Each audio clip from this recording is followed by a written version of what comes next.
بل هو قرآن مجيد في لوح محفوظ.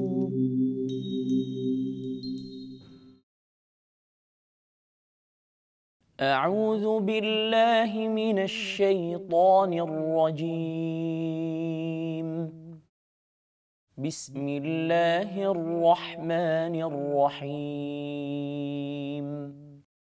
سبحان الذي أسرى بعبده ليلا من المسجد الحرام إلى المسجد الأقصى ليلا من المسجد الحرام إلى المسجد الأقصى الذي باركنا حوله لنريه من آياتنا إنه هو السميع البصير. وآتينا موسى الكتاب وجعلناه هدى لبني إسرائيل ألا تتخذوا من دوني وكيلا ذرية من حملنا مع نوح إنه كان عبدا شكورا. وقضينا إلى بني إسرائيل في الكتاب لتفسدن في الأرض مرتين ولتعلن علوا كبيرا.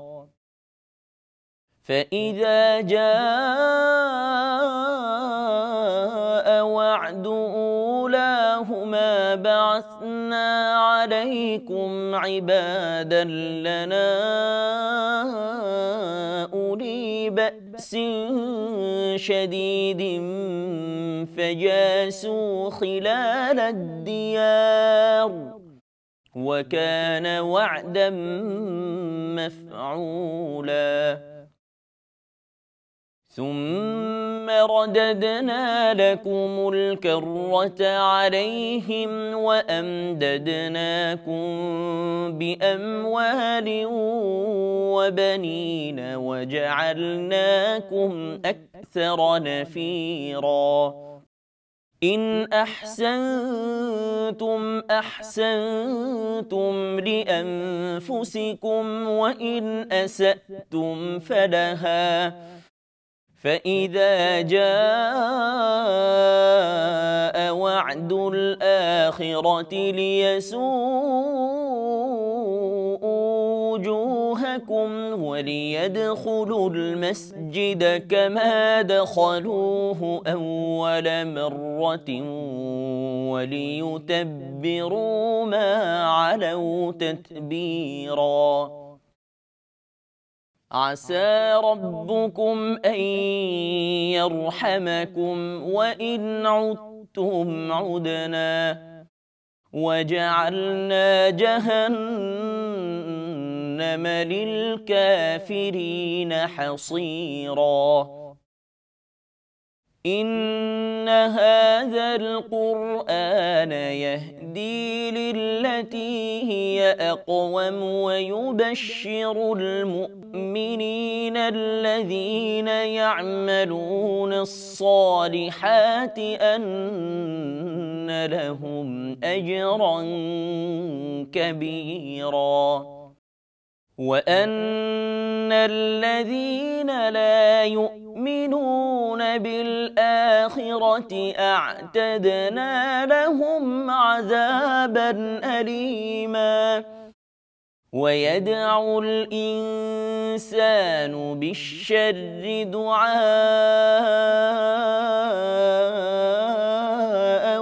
بالخير وكان الإنسان عجولا. وجعلنا الليل والنهار آيتين فمحونا آية الليل وجعلنا آية النهار مبصرة لتبتغوا فضلا من ربكم ولتعلموا عدد السنين والحساب وكل شيء فصلناه تفصيلا وكل إنسان ألزمناه طائره في عنقه ونخرج له يوم القيامة كتابا يلقاه منشورا اقرأ كتابك كفى بنفسك اليوم عليك حسيبا من اهتدى فإنما يهتدي لنفسه ومن ضل فإنما يضل عليها ولا تزر وازرة وزر أخرى وما كنا معذبين حتى نبعث رسولا صدق الله العظيم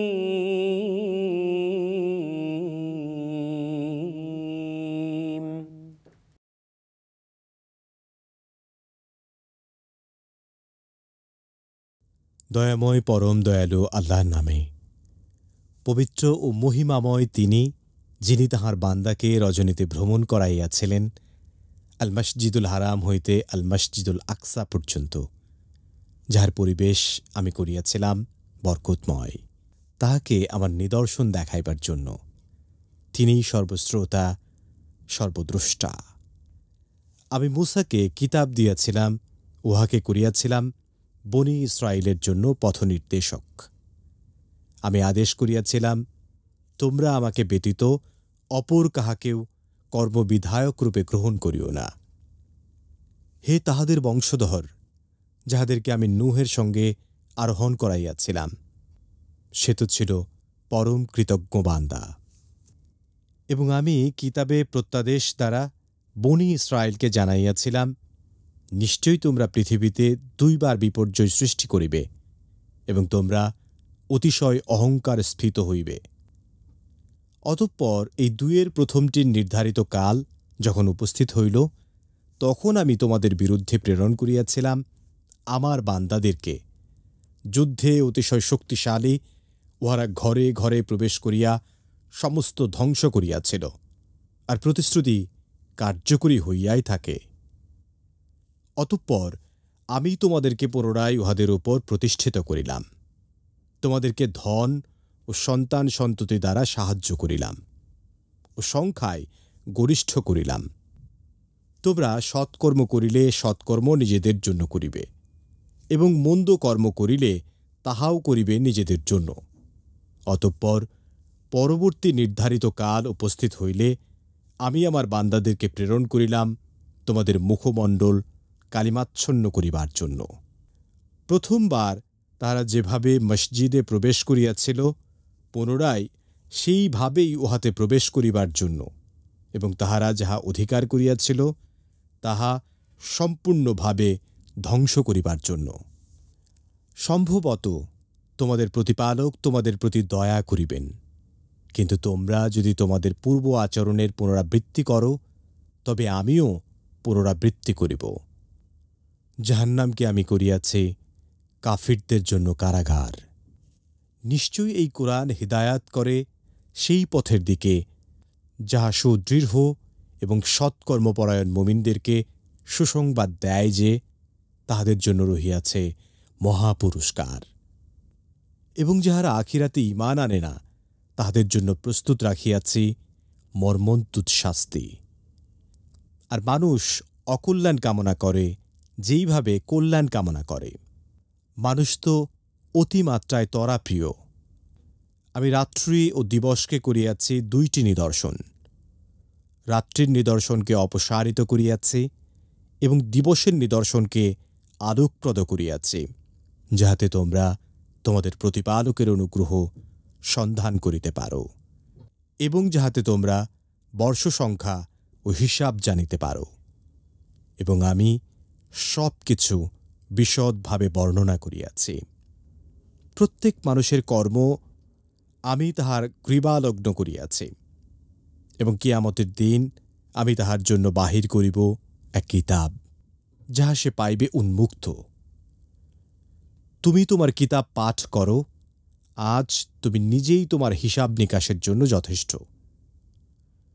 যাহারা সৎ পথ অবলম্বন করিবে তাহারা তো নিজেদেরই কল্যাণের জন্য সৎ পথ অবলম্বন করিবে, এবং যাহারা পথভ্রষ্ট হইবে তাহারা তো পথভ্রষ্ট হইবে নিজেদেরই ধ্বংসের জন্য, এবং কেহ অন্য কাহারও ভার বহন করিবে না।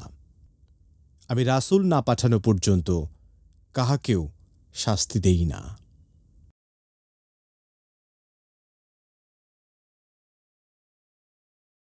আলহামদুলিল্লাহি ওয়াহদা ওয়াসসালাতু ওয়াসসালামু আলা মান লা নাবিয়্যা বা'দা, আম্মা বা'দ। সুপ্রিয় দর্শক শ্রোতা, আসসালামু আলাইকুম ওয়া রাহমাতুল্লাহি ওয়া বারাকাতুহু। সময় সংবাদের নিয়মিত অনুষ্ঠান লৌহে মাহফুজ থেকে আপনাদের সকলকে জানাচ্ছি আন্তরিক শুভেচ্ছা ও মোবারকবাদ। সুপ্রিয় শ্রোতা, আমরা এতক্ষণ পর্যন্ত পবিত্র কোরআনুল কারীমের সূরা বনী ইসরাঈলের 1 থেকে 15 নম্বর আয়াতের তেলাওয়াত শুনলাম তরজমা। আসুন আমরা এই আয়াতে কারিমাগুলোর সংক্ষিপ্ত তাফসীর শুনি। আল্লাহ তাআলা আমাদের সকলকে কোরআনুল কারীম বুঝার তৌফিক দান করুন, আমিন।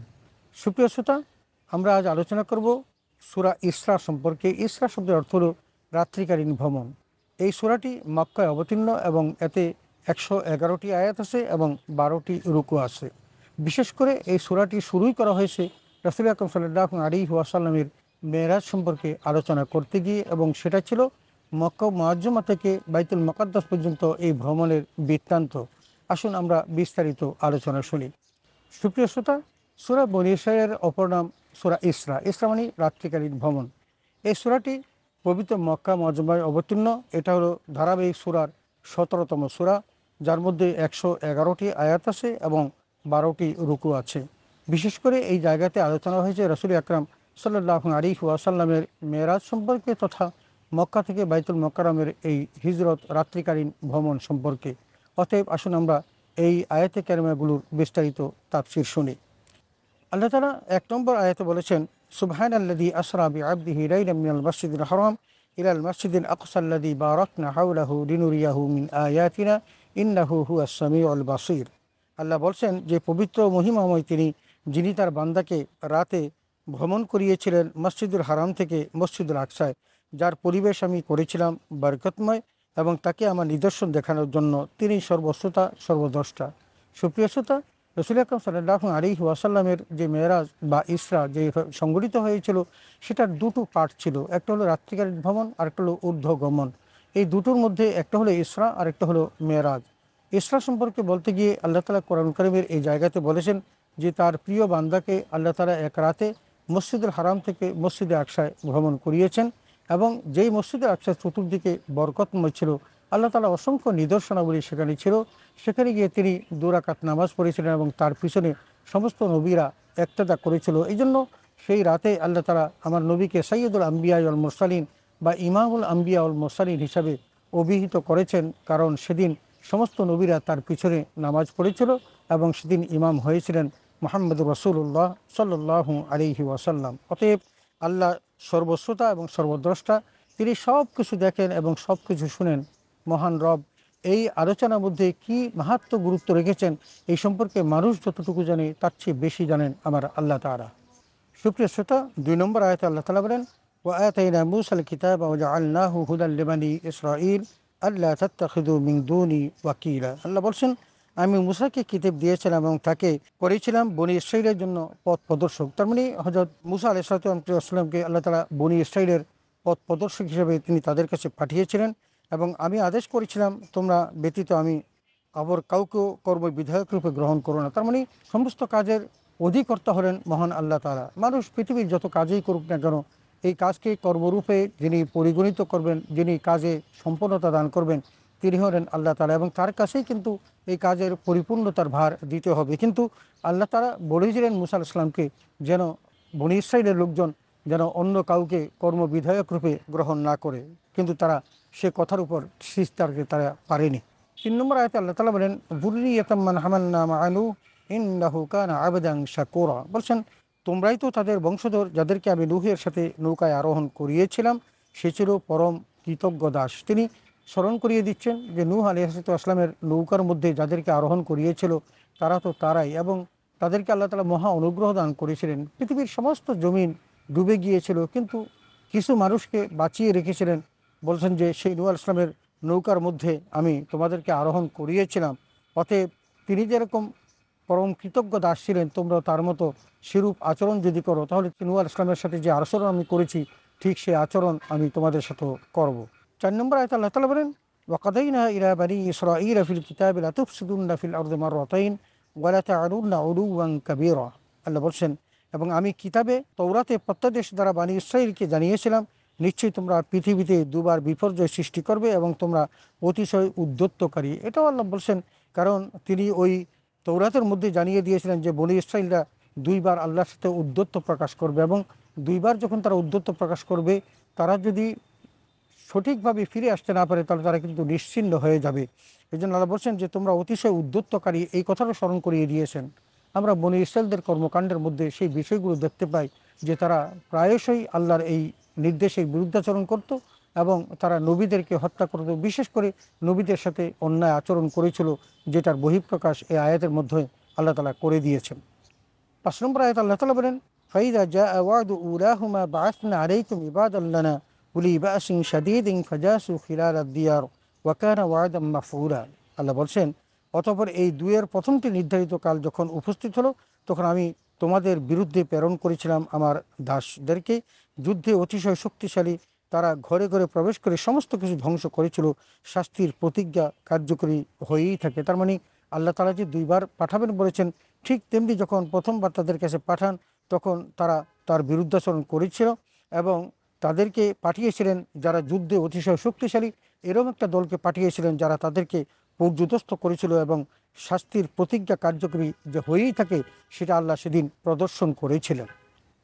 6 নম্বর আয়াতে আল্লাহ তাআলা বলেন সুম্মা রাদাদনা লাকুমুল কাররাতা আলাইহিম ওয়া আমদাদনাকুম বিআমওয়ালিন ওয়া বানিন ওয়া জাআলনাকুম আকসারা নাফিরা। আল্লাহ বলছেন অতঃপর আমি তোমাদের পুনরায় তাদের উপর প্রতিষ্ঠিত করলাম, তোমাদেরকে ধন সম্পদ ও সন্তান সন্ততি দ্বারা সাহায্য করলাম এবং সংখ্যা গরিষ্ঠ করলাম। আল্লাহ তাআলা বলেন যে একবার তো তোমাদেরকে ধ্বংস করেছি, তোমাদের বিপর্যয়ের মধ্যে ফেলেছি, তারপর আমি আল্লাহ তাআলা তোমাদের মধ্যে অনেক প্রতিষ্ঠিত করলাম এবং তোমাদেরকে ধন সম্পদে দিলাম, সন্তান সন্ততি দিলাম এবং তোমাদেরকে সংখ্যা গরিষ্ঠ করলাম। তার মানে তোমাদেরকে আবারও ক্ষমতা দিলাম, এবং এই ক্ষমতা দেওয়ার মূল কারণ ছিল যে তোমরা আদৌ আল্লাহর নির্দেশের দিকে ফিরে আসো কিনা। যদি না করো তাহলে তোমাদের উপর আবার সেই দ্বিতীয় বিপর্যয় আসবে। এই কারণেই আল্লাহ তাআলা প্রথমটির কথা স্মরণ করিয়ে দিলেন।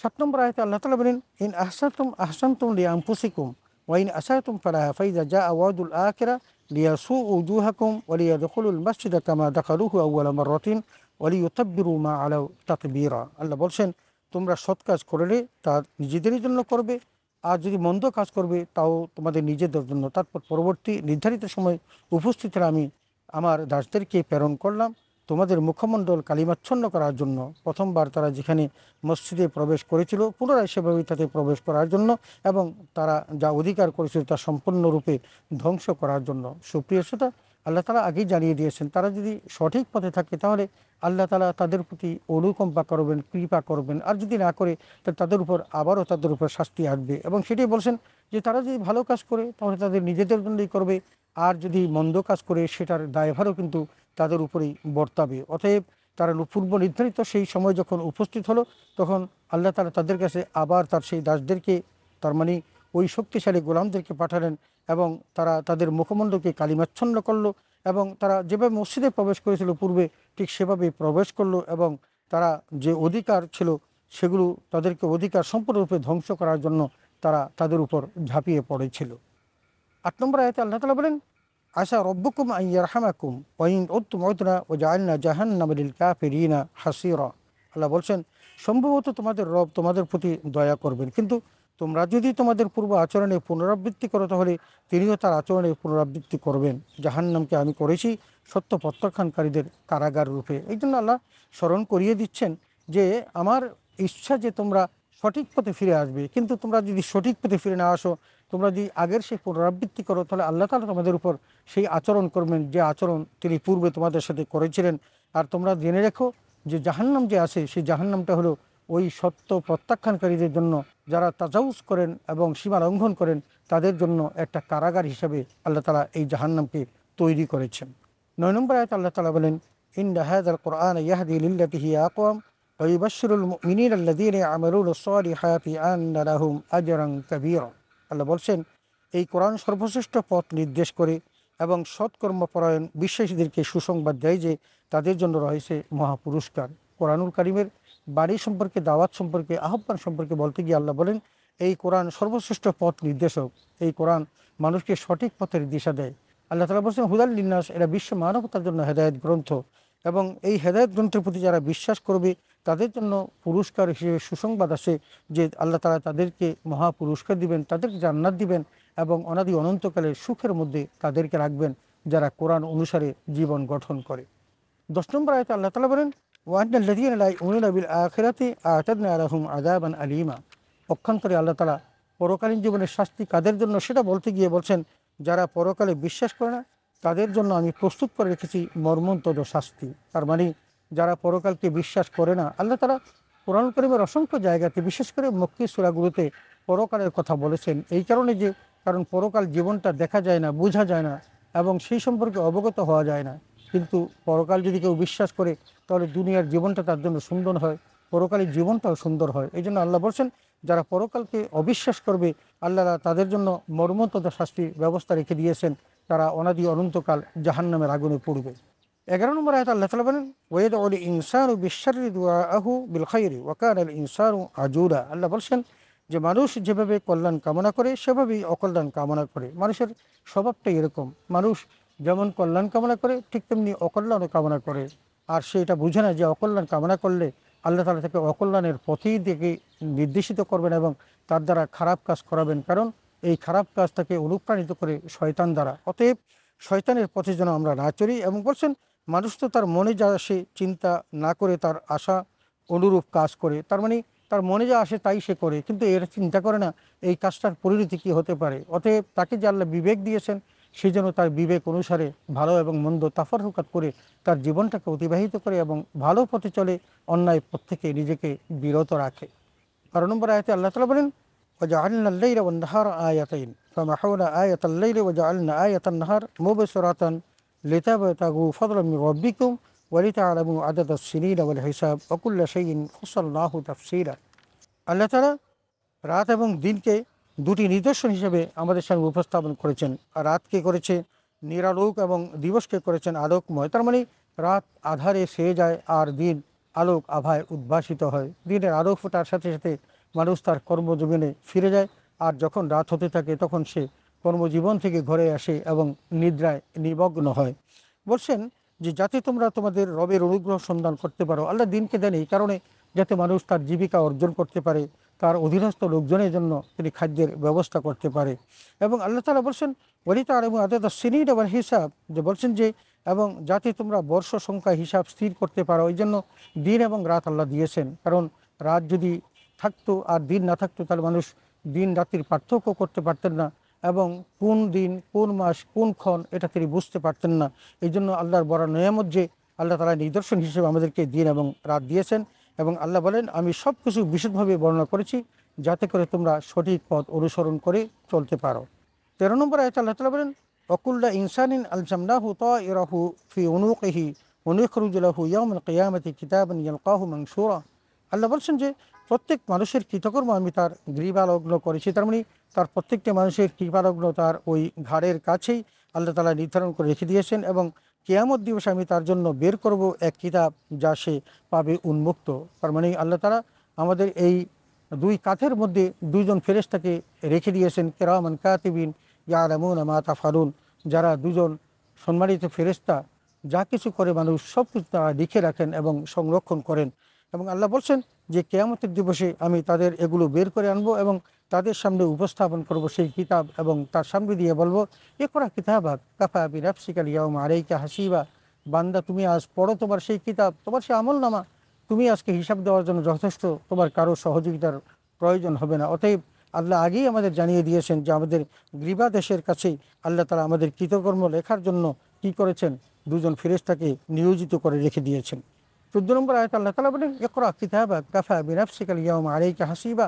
আল্লাহ তাআলা বলেন যে তোমার যে কিতাব, তার মানে আমলনামা যে লেখার জন্য আমি ব্যবস্থা করেছি এবং সেটা যে সংরক্ষণ করার জন্য ফেরেশতা রেখে দিয়েছি, সেই কিতাবখানা আল্লাহ তাআলা বলেন যে আজকে তুমি তোমার এই কিতাবখানা পড়ো। কাফা বিনাফসিকা আল-ইয়াওমা আলাইকা হাসিবা। আজ তুমি নিজেই তোমার হিসাব নিকাশের জন্য যথেষ্ট।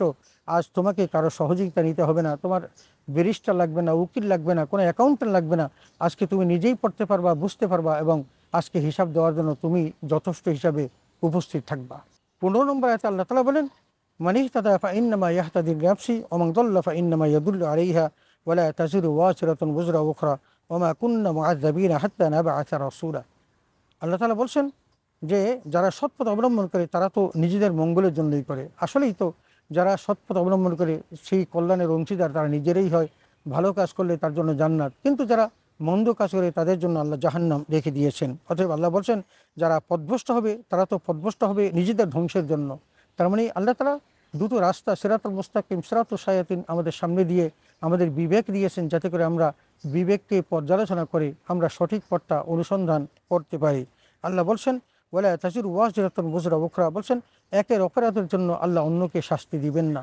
সন্তান অপরাধ করলে সেই অপরাধের জন্য বাবাকে শাস্তি দেওয়া হবে না, আর বাবা অপরাধ করলে সেই জন্য সন্তানকে শাস্তি দেওয়া হবে না। প্রত্যেকে তার নিজের কৃতকর্ম ভোগ করবেন। এবং আল্লাহ এও বলেছেন ওমা কুন্না মুআযযাবিনা হাত্তা নাবআসা রাসূলা। আল্লাহ বলছেন যে আমি রাসূল না পাঠানো পর্যন্ত কাউকেই শাস্তি দিই না। অতএব আল্লাহ তাআলা রাসূল পাঠিয়েছেন, কিতাব দিয়েছেন, আমাদেরকে বুঝিয়েছেন, এবং বোঝানোর পর যদি কেউ আল্লাহর পথে না আসে, হেদায়েতের পথ অবলম্বন না করে, তাহলে তারা শাস্তিপ্রাপ্ত হবেন। এই কথাটি আল্লাহ তাআলা এই আয়াতে কারিমায় জানিয়ে দিয়েছেন। সুপ্রিয় শ্রোতা, আমরা আজ সূরা বনী ইসরাঈলের 1 থেকে 15 নম্বর আয়াতের তেলাওয়াত শুনলাম তরজমা, এবং সেখানে আল্লাহ তাআলা অনেকগুলো বিধান দিয়েছেন। প্রথমেই আল্লাহ তাআলা রাসূল আকরাম সাল্লাল্লাহু আলাইহি ওয়াসাল্লামকে যে মেরাজে নিয়েছিলেন, ইসরা, তার মানে বাইতুল মুকাদ্দাস পর্যন্ত যে ভ্রমণ করিয়েছেন সে কথাটি বলেছেন। তারপরে অনেকগুলো বিধিবিধানের কথা বলেছেন, বনী ইসরাঈলের উদ্যুতের কথা বলেছেন, এবং সৎপথ অবলম্বন করে তাদের জন্য মহা পুরস্কার এবং অসৎপথ অবলম্বন করে তাদের জন্য মহা শাস্তি, এই ঘোষণাগুলো দিয়ে মানুষকে সাবধান করে দিয়েছেন। মানুষ যেন সঠিক পথটা অবলম্বন করে এবং আল্লাহর এই কৃপার আবেদন্য হয়, তা না হলে তাদের জন্য পরকালীন জীবন হবে অত্যন্ত কষ্টের। আল্লাহ তাআলা আমাদের সকলকে পরকালীন জীবনে মুক্তি পাওয়ার তৌফিক দান করুন, আমিন।